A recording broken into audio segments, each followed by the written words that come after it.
Like you mentioned, there are several paths to success, and it's important to recognize that intelligence is not necessarily confined to academics, and that everyone excels in a different way. And so, a lot of high schools are predominantly focused on tracking students and leading to success in college. They're not necessarily giving them other options, and understanding that it just takes certain character traits and drive and passion to be an entrepreneur. So EYEJ really tries to incorporate other options and give these students access and resources so that they can explore what they would like to do. And if it may not be going to college, that's okay. You can still succeed. You can still be a leader, and understanding that there's not just one path that you have to go on.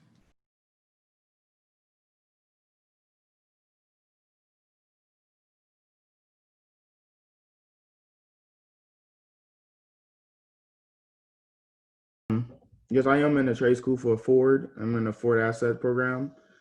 Um, it's actually been fun. Being in it make me want to learn more and other things other than just my trade now. Because the reason I decided to go to a trade is when I move like to a different city or state, I want to be able to always be employed. So that's why I decided to go through a trade.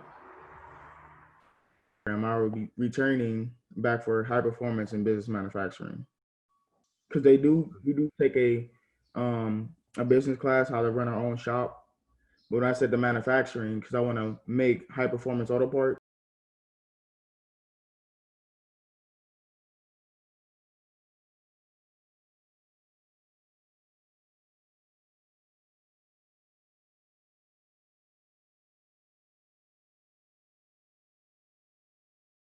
So, yeah, no, I think that, one of the key things is that entrepreneurs do have some very fundamental traits that make them quirky. One is that they're very, I'm a risk taker.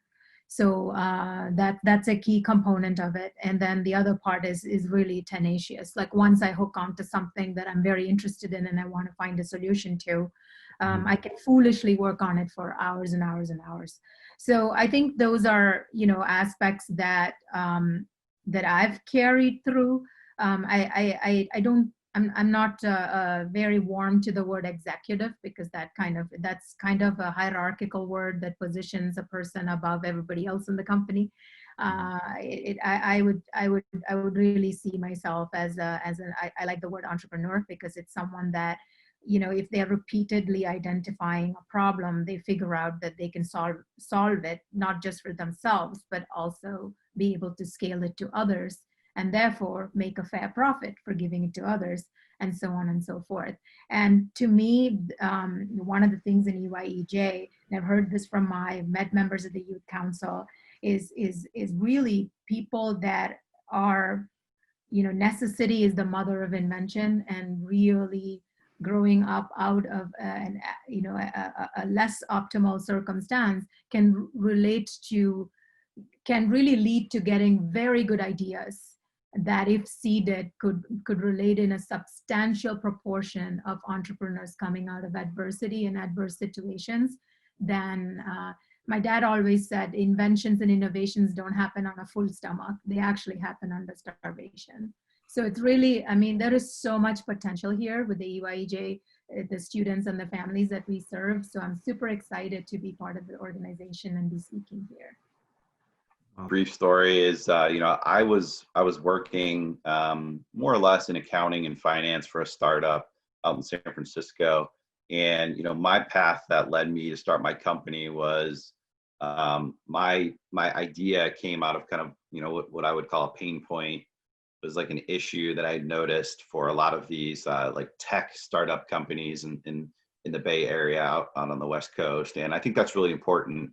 That helped me overcome a lot of challenges that I see in other entrepreneurs, which is, a lot of times people will go off, kind of put their head down and try to build something and then, return to the market, so to speak, and hope that it's kind of embraced. Whereas like I saw it on the ground firsthand, an issue around startup accounting and startup finance.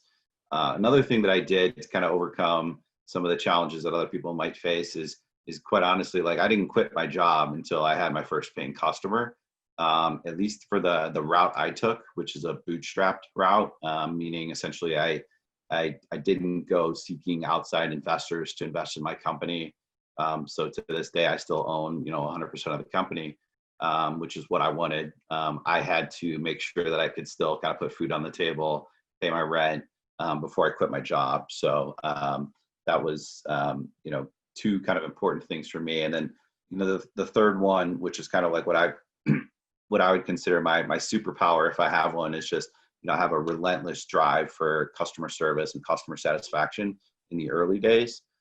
So whatever you're good at, whatever you're kind of whatever drives you and motivates you, like focus in on that, and then that's going to for me anyway, it led to client referrals, which is like grown our business to be well over 100 clients to this point. So those are some of the things that I focused on early on. CHARU mentioned, necessity as a driver of invention and change. Justin, what do you think was the necessity that drove you to become an entrepreneur?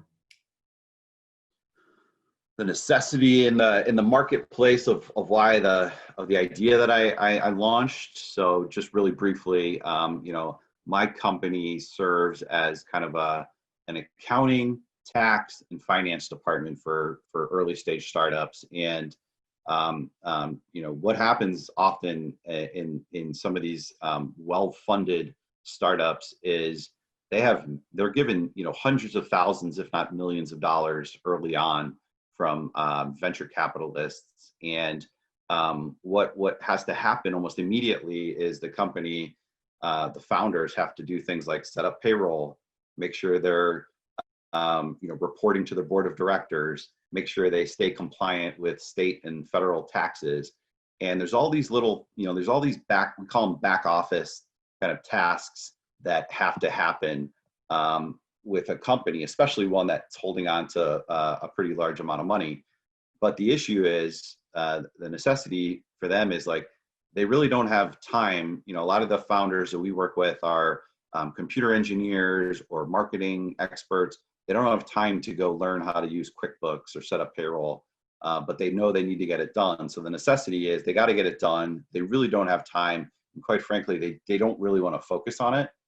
And it's really expensive to go hire a bunch of full-time employees, full-time accountants and CFOs to do all this stuff. So what we did was we packaged together kind of this part-time outsourced team that can handle all these tasks from bookkeeping, which is relatively simple, all the way to like financial strategy, which is a little bit more involved. And that's really where the idea for my company came to be. Yeah.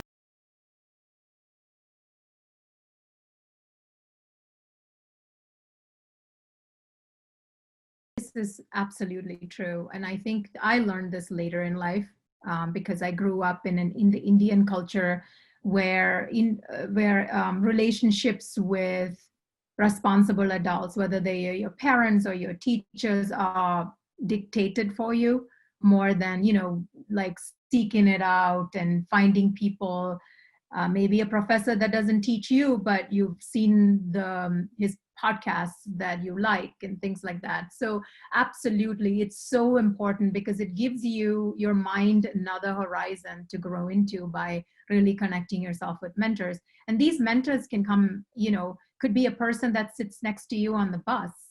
And it could be someone that they are actually leading something, or they're doing something that could be that teaches you something. So it could be even mentors that are more ephemeral in the transactions you have with them, or it could be someone that you seek out and reach out. And it's amazing how much response young people will get if they reach out to people saying, "Hey, I saw your profile, I heard you speak, I heard your podcast. You said we could contact you. Here's who I am, and here's why I want to talk to you." And really build on that, because doors will open. People trust other people they know. So it's really important that and you learn a lot, you grow a lot. You grow so much by mentorship. So I would definitely say it's the number one skill that you need to train yourself on. And I say train because I'm an introvert by nature. So it's really like difficult for me to go up to someone and say, hey, you need to mentor me. So really it's the best strategy. It's one of the best and most fruitful strategies for anything, personal and professional. So when I was younger, I would always hear this phrase said, it's not about what you know, it's about who you know. And I never really understood what that meant. It didn't really click in my mind as a teenager. I'm like, why would I not get, hired for a job based off of the experiences and based off of the knowledge that I've learned in school? And it wasn't until I got to grad school and started building out those mentorship relationships in that professional network where like it all started to click when I started my job search after graduation, where I was getting plugged in and connected to different areas and different universities and institutions across the country. So absolutely agree with what was said earlier with this question, like people trust people that we know. And I think building out professional network, like through LinkedIn, even through Twitter, like I have so many different professional contacts that I've, just by interacting and tweeting back and forth with on different issues in the field that I'm currently in. Just by doing that alone has allowed me to build up my professional network and whatnot. And just at the age of 25, I feel like I have connections all over the country. And if I ever need something on the West Coast, East Coast, like wherever it may be, I have folks everywhere. So I'm definitely happy that I've had mentors and folks that I can reach out to help me build out the professional network. And that's something that I really try to instill in the students that I work with, like currently on a day-to-day basis, is like the earlier that you can start building out that professional network to build up that net worth, it's better.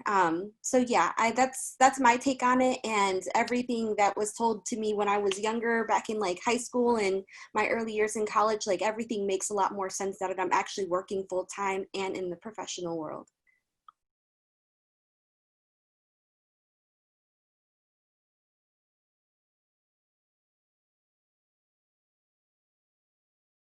So that's quite a few people, because I was the 2019 Youth of the Year.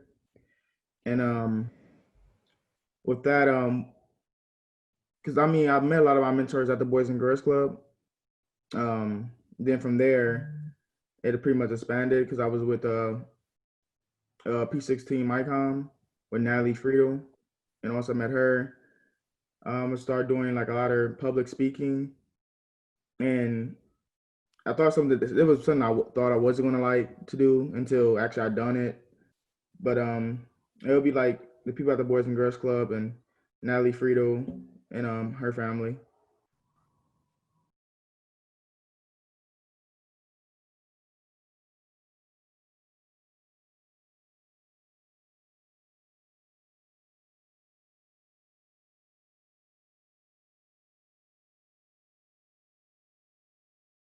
So right now as a student admissions lead, my role is to get students enrolled into high school.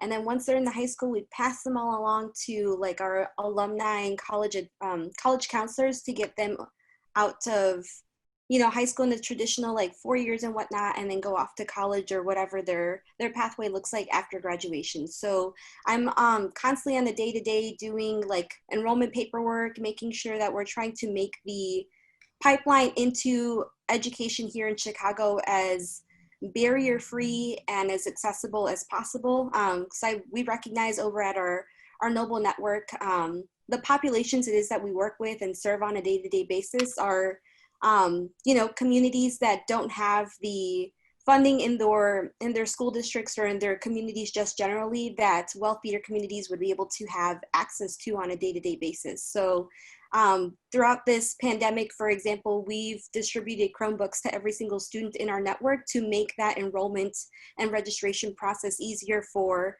the folks it is that we work with, to make remote learning more accessible and all of that good stuff. So we're always about accessibility and making sure that everything's translated into the languages it is that we work with the communities we work with and whatnot. So that's my role. That's what I do on a day-to-day basis. Right now, we're working on a lot of Excel formulas. So if anyone listening to this broadcast here has any experience and is really experted in Excel, please let me know afterwards, because I need a lot of help figuring out different formulas online. Anyways, that was just a quick side, a plug in there.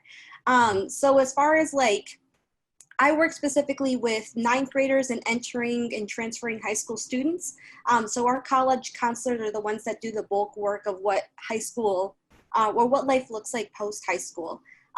So currently, I don't do a lot of work within that realm. However, when I used to be a graduate student at Kent State University, I just graduated from there a year ago with my master's degree. I did a lot of work in the Cleveland Metropolitan School District, as well as when I was a student back in Des Moines, Iowa, I did a lot of work with the Des Moines Metropolitan School District there. And the bulk of my work across both of those institutions in these two areas was to go out to high schools and speak to students about what college readiness looks like.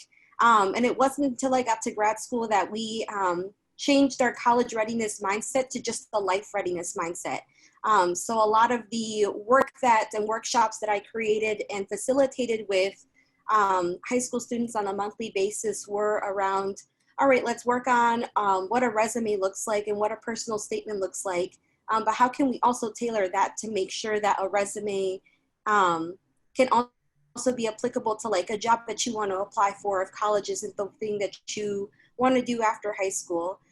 If we want to work on, bettering our ACT scores and SAT scores, that's cool, but how can we also tailor our workshop material to, just incorporate better study habits just generally across the board, just to get you to, be successful throughout the last 2 years of your high school experience. I work primarily with juniors and seniors. So that's a little bit of the work that I've done in my previous roles. And it's always been neat to see, like, when I would walk in, they would just look like I had to build trust with the students first, right?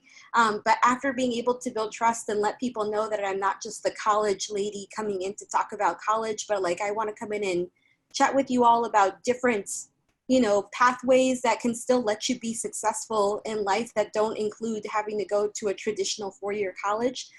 It was always really neat to see how much more open the students would be talking to me about what it is they wanted to do afterwards. So I'm personally a big believer, and people always kind of look at me sideways when I say this, like just me being an educator, like I don't think that college is for everybody, and I think that that is totally okay.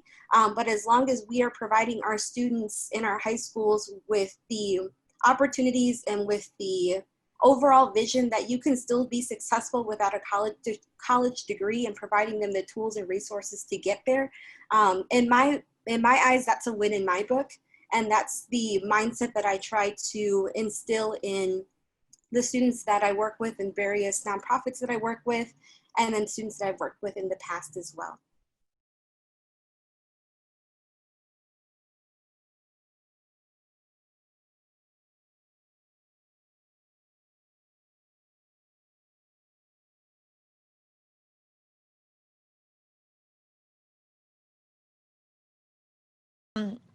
I think everyone's kind of spoken on this a little bit in regards to exposure. And so getting these students and youth exposed to other options. So, making their lens larger than just a four-year college mindset. And so I think it's a combination of two things. Like in regards to giving youth specific advice, I think youth and parents of youth, I think it's important to think about what are you passionate about? What do you love to do? And how can you market that? How can you utilize those skills to lead you to success? It doesn't have to necessarily take you into school, but let's find something that you're going to want to be committed to and want to be invested in and resilient towards throughout a long period of time. And so sometimes these students who feel the demand to make money because they have to, or they have to make just enough to have food on the table or to support their families. It's like, how can we provide them the resource and the tools to be able to say, hey, you know what do I really want to do? Where does my passion lie? And how can I utilize that to further my future. And so I think for students and youth, giving them exposure to entrepreneurs, giving them opportunities to engage in public speaking, like Frank said, whether it's having them do a pitch challenge and exposing them to what entrepreneurship entails, allows them to have more of an option and reflect on, okay, I'm passionate about X, Y, and Z, or I actually really like doing this. Okay, let's take it a step further. How can we utilize those skills in a way that's marketable? So I really think the key is exposure and connecting these students and these youth to people that have been entrepreneurs. They can build their network, ask the questions, as well as telling students, what are you passionate about beyond cutting the bills, and how can we utilize that to strengthen your skills in your future? And again, being an entrepreneur comes in many different forms, sometimes it is trekking out on your own. Sometimes it is forging your own path. Sometimes it is, utilizing your entire network to take on 3 or 4 different things, like Justin mentioned, he was working a 9 to 5 and still, building and building and building his company until he got his first paying customer, once you, and having that experience of like, once you know that your idea has validity, that people are willing to pay money for what you have and what you've created and what you've come up with, it's an amazing feeling. So I think that when we discuss entrepreneurship, a lot of people have this preconceived mindset of, I'm striking out, I'm on my own, I'm just doing it, just hustling. But you really have to have the building blocks of a network of people that are there to support you, of advisors, of mentors, asking advice, seeking help. And that can be, the difference between success and failure, the people that you have in your network and the people that you can reach out to. So, I think building that foundation of great support is extremely important. Is anybody want to hop in here and, discussing building that foundation and how to, how to establish that network specifically as it relates to, the quarantines and lockdowns that we're under right now? If you can't get out there and, have those,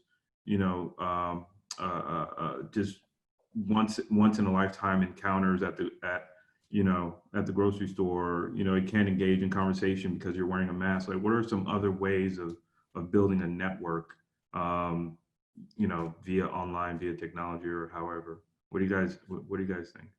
I maybe for the young people that aren't, on LinkedIn yet or something like that, to me, networking starts when you're young. It starts, with who you surround yourself with, your classmates. I mean, the reason I went out to San Francisco, I grew up in Northeast Ohio, but the reason I went out to San Francisco is because one of my closest friends that grew up with me right here in Northeast Ohio kind of went out there first and got a company started. And then he kind of pulled me out to San Francisco to open my eyes outside of Cleveland area. So, I have somebody, he was somebody I grew up with since I was in 3rd grade. So, don't look past kind of your immediate network. Surround yourself with people that have kind of big visions and big goals for themselves as well. Secondly, if you already are kind of in the professional world, I have a lot of meetings every single week. I do sales, I do marketing, I do partnership development, and like at the end of every single week on Friday, I have a small calendar reminder for myself, which is like, go back through your calendar for the week and send out. I use LinkedIn. I don't really do Twitter or anything else, so I do LinkedIn, and I always connect with the people in my that I met that week. And you kind of send them a short little blurb in the request to connect and say, hey, it was great to connect. Glad we got a chance to talk about, X, Y, and Z. I'd love for you to join my network on LinkedIn. And I mean, I do that religiously every Friday afternoon. And I think I have like 2,200 connections. And, to I think it was Talia's point, like I have kind of, you know, friends and network now, not even just in the United States, but even outside of the US from doing that. So something small, but over time really, really kind of builds up my network. I can step in here, and same thing. I use LinkedIn quite a bit. But one of the things that I've noticed, and since this conversation is about young people and influencing young people, what I've noticed as both as a professional and as a parent to a 21-year-old and a teenager is it is like pulling teeth to get young people to contact older people. I don't know why. But the reality is adults love interaction with children, right? Because it's kind of reminds us of the possibilities. So if I have somebody reach out to me via LinkedIn saying, hey, I know you started these companies, I'm thinking of starting on my own, 100% chance I'm taking that call. And the reason is because it's just so, it keeps us evergreen, right? It keeps us evergreen. And unfortunately, I see like 9 out of 10 kids not taking that opportunity because they're afraid, they're intimidated. What's the worst that can happen? Crickets, you don't hear anything back. No harm, no foul, you just get it done, right? So I would encourage, go out of your comfort zone, go to LinkedIn, do a search, find the people that you think are really impressive and reach out to them and see what happens. I wanted to speak on a question like connecting. One thing that we used to do was in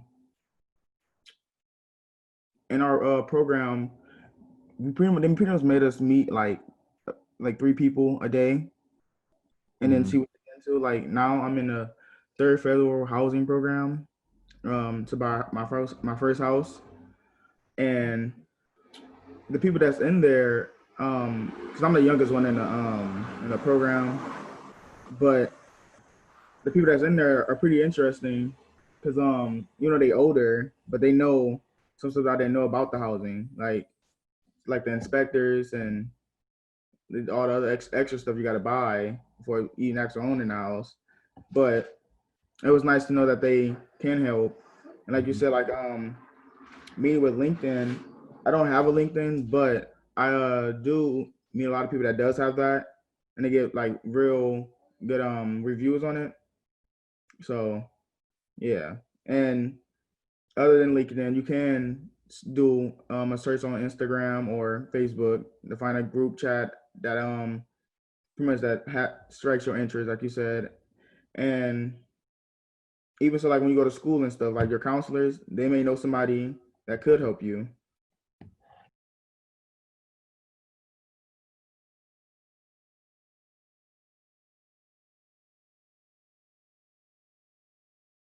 Go ahead and jump in first. I'd say that I think there just overall needs to be more discussion on, pathways that are away or moving away from the traditional 4-year college pathway. Like I remember when working with the Cleveland Metropolitan School District, like I would bring up trade schools, I would bring up, entrepreneurship, different avenues for you to take after high school graduation. And everyone just looked at me with wide eyes, like, did this lady really come in and say that I don't have to go to college after graduation? And it was just such a surprise and shock to everyone. And I remember it was a really interesting experience and just vibe to be in generally in that classroom when, comments and ideas like that were brought up, because it just opened up a whole new world of opportunities and avenues for our youth to think about outside of what societally is conditioned and ingrained for us to think about growing up and going into high school. So I'd say that that's just number one. There needs to just be more conversation and more research done in our secondary institutions about other ways that you can be successful after graduation. I think societally we've been conditioned, and there's this construct to think that like college is the only way that you can be successful. And I think we're just now starting to divert from that mindset. But I think that we need to do a better job of, one, not only diverting from that mindset, but also, taking a step back to think as secondary educators, like what is what is inaccessible and inequitable about that mindset. Like, not everyone has the resources to be able to attend a 4-year institution. And quite frankly, higher education here in the US doesn't do a very good job of providing the linguistic accessibility or just access in general, and how, you know, various communities can actually sit and understand the language and the application process and FAFSA and scholarships and all of that stuff. Like, it just, for a lot of folks, me included, being a first generation college student, like, it just didn't make a lot of sense. I was reading gibberish. And even now, like, I've worked in universities before. I have a master's in higher education administration, and a lot of the lingo used in the application process and trying to make college more accessible for everyone is still very much inaccessible, because it just doesn't make sense to a lot of people. And I think that just first and foremost, like, I think we as a society, but specifically in our high schools, like, need to take a step back and recognize that it's just, unfortunately, at this point right now in society, like, it's just college access is a very inequitable process and very inaccessible to a lot of different communities, especially the ones that we as EYEJ like work with on a day-to-day basis. And if we want to make that process more accessible and equitable for everyone, we need to make sure that we are advocating for the funding and resources to get the people and the tools and whatnot into our schools to make that process more accessible and equitable for everyone. I could go on a soapbox about like college and accessibility and inequitable practices for like hours, but I think that's diverting from the traditional mindset and also taking a step back to see what is problematic and inequitable by mindset, in my opinion, are two things that need to be talked about a little bit more in our pre-K through 12 school systems. I think you hit the nail on the head. I mean, we can't really talk about opportunities without talking about equitable systems in which opportunities are there for students. And so, not to continue on this soapbox, but it's incredibly important. And so within EYEJ, and I already talked about this earlier, it's about exposure. And so how can we give them those tools and resources? And to kind of harp back on technology, as we talked about earlier, the digital divide in Cleveland makes it very difficult for students to think outside the box and find those mentors and take those risk-taking opportunities to connect with people that could increase their network and widen their lens. And so it comes back down to, you know, talking to educators, talking to systemic issues about why is this access not available for all, because we can't even talk about students creating networks if they don't have access onto the internet to look people up on LinkedIn. So it's almost taking a few steps back and finding what are the equitable opportunities that we need to improve on as a society so that opportunities equal, and therefore then we can talk about other options. Because if students can't access those options, we can't even put it on the table yet, and we can't even start talking about character traits and, you know, risk taking and vulnerability, which is all part of being an entrepreneur. And I want to speak on one other aspect about trust that was mentioned earlier as well. You know, a lot of these students who have talked to adults and mentors in the past, their trust was broken, or the adult failed them in some capacity. And so not only are we dealing with the students putting themselves out of their comfort zone and reaching out to these mentors and adults, but it's how do they build the trust first, and that's difficult in the population that we work with EYEJ. Anonymous, this question is for the business owners on the panel. With the current economic climate for entrepreneurs, how are you navigating during this time, and what advice would you give to small business owners who are challenged at this time?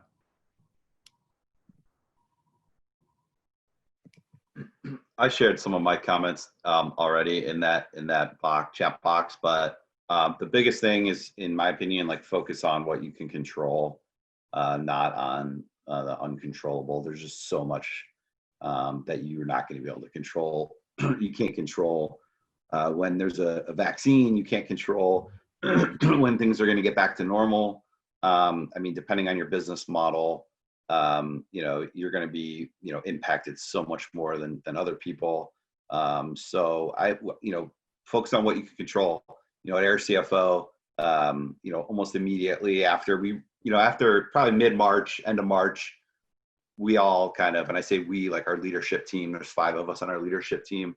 We knew that we needed to have very uncomfortable kind of conversations and very uncomfortable planning situations, which is like, hey, what if it gets really bad, right? And for us, that means, potentially letting go or laying off people. So we went through some different scenario planning on how we would deal with that.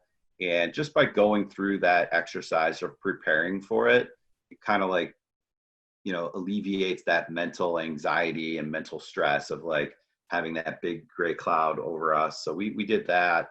Thankfully, we never got to that point. And, I think the other thing I mentioned in there was like, now that we're 3 to 4 months in, I would expect it to be like this for another 3 to 6 months, at least. So hopefully you've learned in the last 3 months, like how this did impact your business. I mean, I have no idea what the business is, but like if you're in food service or something like that, hopefully you can pick up some tips from other food service companies as far as the delivery that they've gone to. Obviously, it's going to affect every business different. I mean, we don't take it for granted, but in our business, for example, we've grown during this virus. We're a remote team. We work on Zoom like this every day. That's how we provide our service to our clients, is remotely. So, for us, we just kind of like double down on that and like kind of give our clients peace of mind that like we're not going anywhere. We're here. This is actually nobody was planning for anything like this, and I don't take joy in the fact that other companies are affected more, but like just giving peace of mind to our clients that like we're still here and we'll be here. So I think the other thing I said in there was I'd be happy to chat more if the person wants to email me and just tell me about their business so that I can kind of brainstorm and bounce around ideas. I wanted to speak on the school aspect. Well, I went to Max Essays. I don't know y'all know about that school, CMSD on the west side. But that is a trade driven school, high school. We have welding, CNC, CAD, auto body, auto, diesel. Pretty much, it's a trade school. One of the problems that was there was a lot of kids that was there that was not there for trades. They was using it as like a regular traditional high school, and they was there because it was close to their house, or either their brothers or their friends go there, and they was really there not for the trades. And why would you spend 4 years doing a trade when you don't want to actually do it? Because in my class, I think it was only 4 kids actually pursued auto. Most of them went to try to pick up nursing and like all this other stuff. But if I feel like like on the east side, we have nursing and stuff. And on the west side, they have like more so the trades. If they had them on both sides of the city, it'd be a better choice for people to pick their high school. And it'd be a better transition if they want to go to college or either do a trade path.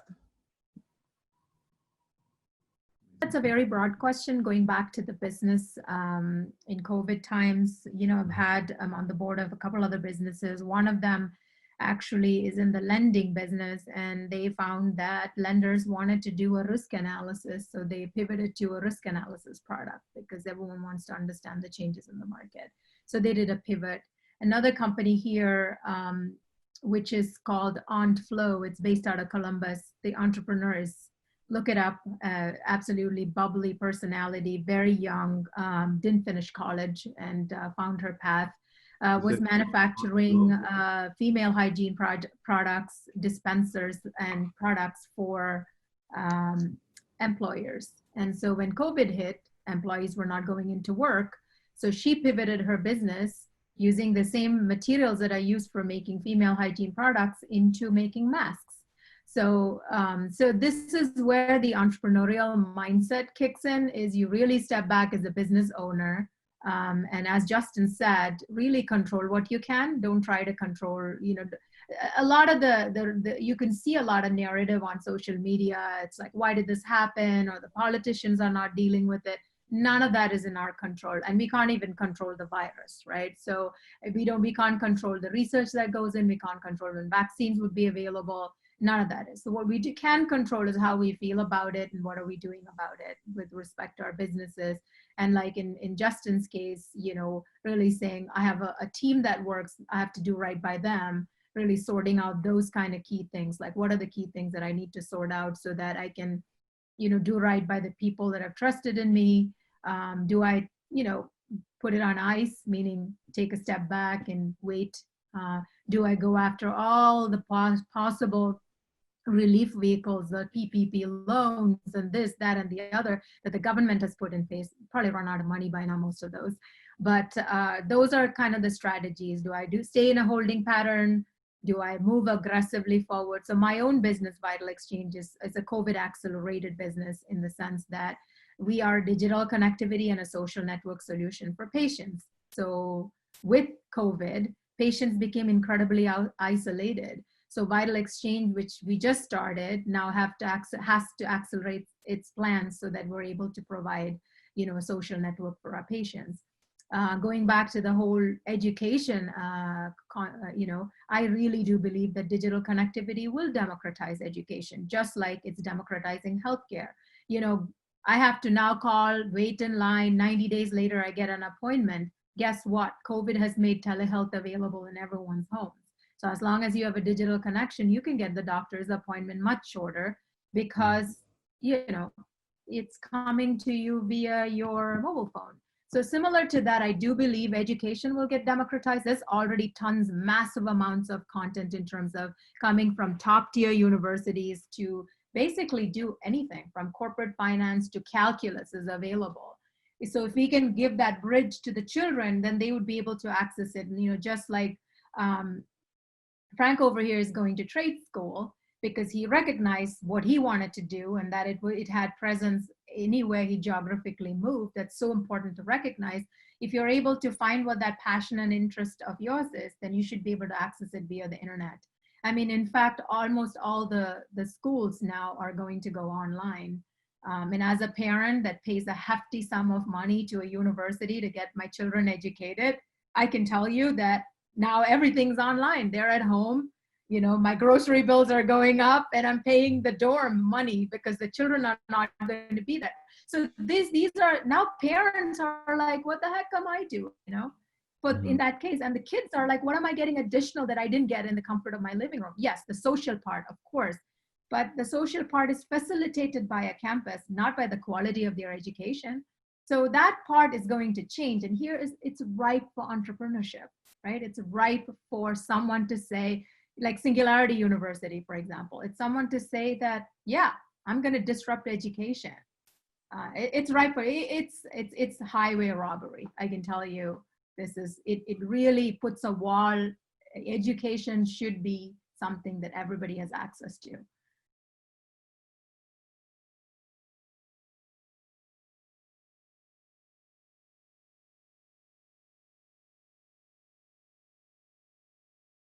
He was talking about networking. I do feel like that is a big point, especially on when you want to pursue something, because when you're going in, you're kind of going into kind of blind. You don't know as much as the person that's been in there for a few years. So, like I said, networking. Definitely. I think just for our high school students, you know, listening to this either currently or afterwards, like whatever your pathway looks like after graduation, like you take pride and you take ownership in what that pathway looks like for you. I think Risk taking is probably something. I mean, even as an adult myself, I definitely think I can take more risks, and I want to continue and expose our students to opportunities in which they can take risks as well. I think that, this was a very mature discussion that didn't really say, here are the breadcrumbs, you got to go to college, here's the playbook for life. I think that I thought was a very refreshing discussion.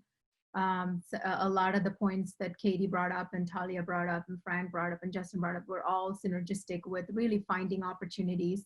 I would encourage every young person to make a list of things that that they wanted to do, and it really revisit that list, and not like I want to be a doctor, not like that. I want to go to Thailand someday.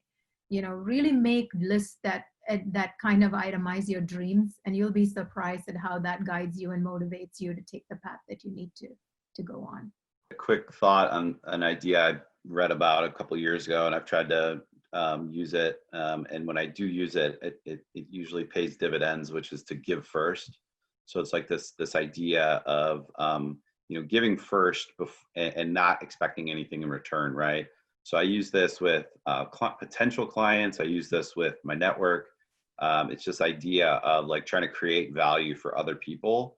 And it really works when you're not like, when there's no strings attached, when there's not an expectation that you're going to get something in return. So I think when it comes to building like a good network, you'll find that the good people and that you want in your network, if you provide them value in some way, especially early on when you're just meeting them, they'll return the favor often, many times over.